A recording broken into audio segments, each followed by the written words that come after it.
বিসমিল্লাহির রহমানির রহিম। আসসালামু আলাইকুম। আজকে আমরা একটা জিনিস বানাবো, সেটা নতুন একটা জিনিস, সেটা হচ্ছে চিকেন পাকোড়া।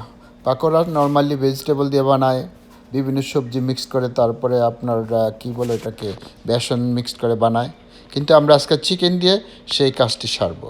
আমরা বেসন ইউজ করব না, ইউজ করব ময়দা। ময়দা দিয়ে দেখি, চলুন কী কী লাগবে দেখি।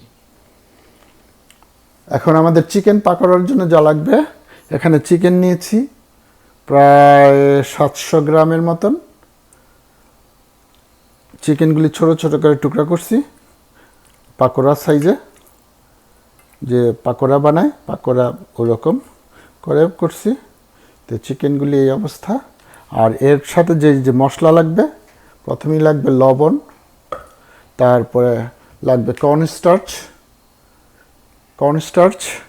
তারপর রেড পেপার ফ্লেক্স মানে মরিচের ক্রাশ মরিচ, তারপরে লাগবে ময়দা, লাগবে লেবু, ধনিয়া পাতা, আদা, রসুন, গরম মশলা, তারপরে জিরা, ধনিয়া, এটা হচ্ছে টিকিয়া মশলা,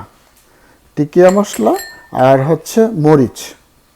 তো এইগুলি আমরা এক এক করে সব মিক্স করব। এখানে আমরা হাফ চামচ করে নিছি, একমাত্র আমরা যে টিকিয়া মশলা সেটা নিছি পুরা 1 চামচ। তো এইটা পরিমাণ মতো, মাংসর পরিমাণ মতো আপনারা নিয়ে নেবেন। মশলা মেইনলি হচ্ছে কি কি মশলা লাগবে সেটা, এই হচ্ছে অবস্থা। তো আমরা একে একে আস্তে আস্তে সবগুলি মশলা এই চিকেনের সাথে মিশাবো। তো চিকেনটা সামনে দিলাম, এখানে দিলাম আদা, তারপরে দিলাম রসুন,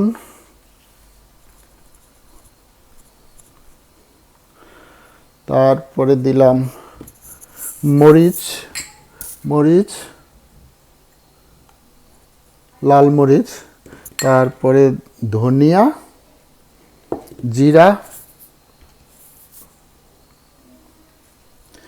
তারপরে দিলাম এটা হচ্ছে গরম মশলা, এটা হচ্ছে টিকিয়া মশলা। আপনাদের যেই মশলা থাকে সেই মশলা দিয়ে দিবেন। টিকিয়া মশলা, এর মধ্যে আমরা দেব লেবুর রস, লেবু 1 কোয়ার্টার লেবুর রস দিতেছি,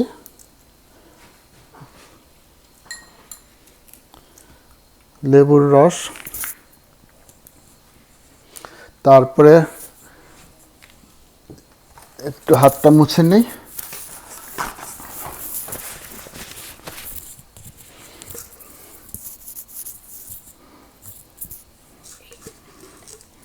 এখানে চিলি পেপার, ক্রাশ পেপারটা আমরা এইটুক দিলাম, আধা চামচের মতন। তারপরে আমরা দেব ধনিয়া পাতা,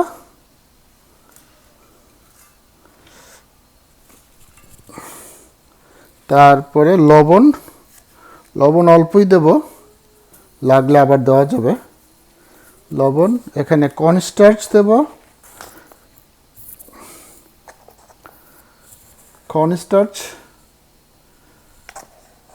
টোটাল 1 টেবিল চামচের মতো কর্নস্টার্চ। এখন এটি মাখাবো, ময়দা ইউজ করব, ময়দা যতটুক লাগে, ময়দা বেশি নিছি, হাতে মাখাবো, যতটুক লাগে ততটুক ময়দা আমরা এখানে ব্যবহার করব। তো এখন এটা হাতে মাখায় নিচ্ছি ময়দা দিয়ে। আমাদের মেইন শেফ এটা এখন মাখাবে হাতে। ওকে,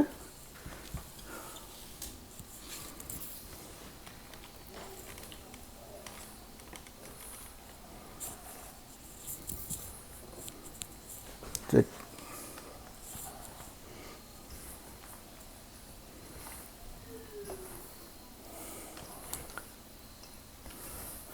এখানে মনে হয় আমাদের একটু পানি লাগবে,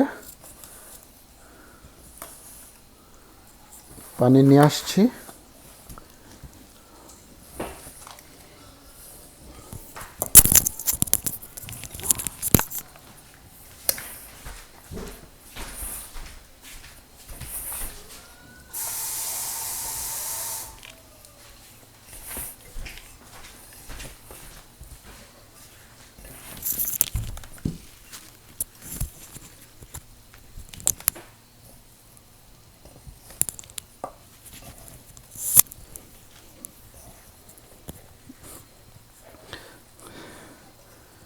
বাবুর্চি কতটুকু পানি দেব? ওকে,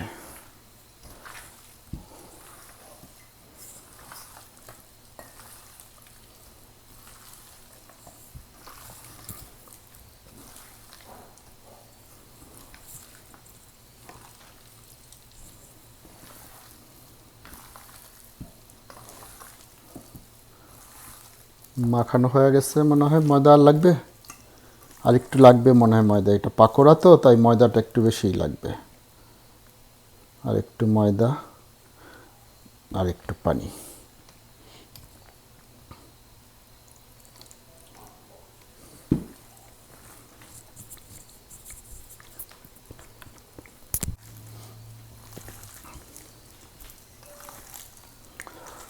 ওকে, এখন আমাদের এটা মাখানো হয়ে গেছে। এটা আমরা রেখে দেবো 1 ঘন্টার মতো, ম্যারিনেটেড করার জন্য 1 ঘন্টা রেখে দেবো। এখানে কোনো তেল ইউজ করি নাই, তেল এমনি তেলের মধ্যে ভাজা হবে। তেল ইউজ করলে হয়তো মশলাটা ভিতরে ঠিক মতো ঢুকবে না, তাই আমরা তেল ইউজ করি না। এভাবেই 1 ঘন্টা আমরা রাখবো। তো 1 ঘন্টা পরে আবার দেখা হবে।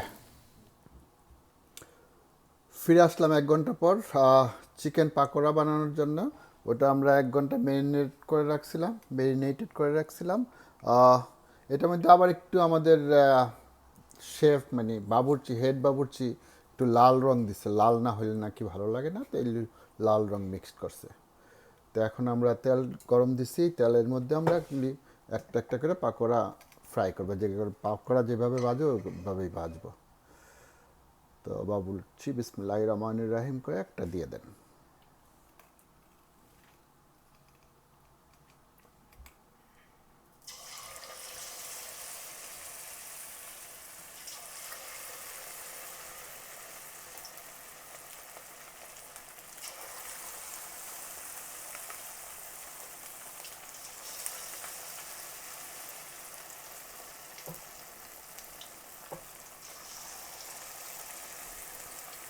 এটা পাকোড়া তো ময়দাটা একটু বেশি দিতে হয়। তো ময়দাটা একটু বেশি দিলে পাকোড়ার মতো পুরো চিকেনটা ঢাকা হয়।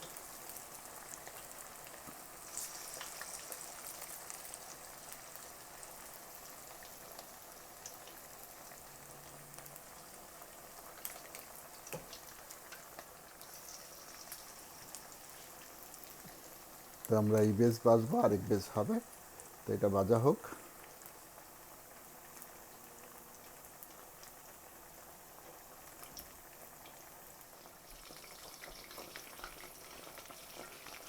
এগুলি ভাজা হইতেছে, সুন্দর লাল রঙও হয়েছে। তো দেখি আরও ভাজা হবে, এখনো উঠানোর সময় হয় নাই। তো ভাজা হোক। এই আমাদের চিকেনটা এখন দেখি হয়ে গেছে আমার মনে হয়। এখন উঠাবো এবং উঠে পরের বেজটা ভাজবো। ভাজার পরে তারপরে দেখবো কি অবস্থা হয়েছে, খাইতে কেমন লাগে। তো যদি মজা লাগে তারপরে জানাবো। আর আপনারা ভাজবেন আর খাবেন, মজা করে খাবেন।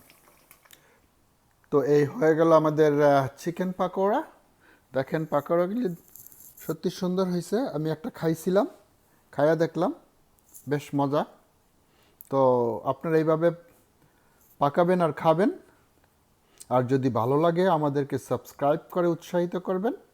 আর কমেন্ট বক্সে কমেন্টস করে জানাবেন যে কীরকম হইল।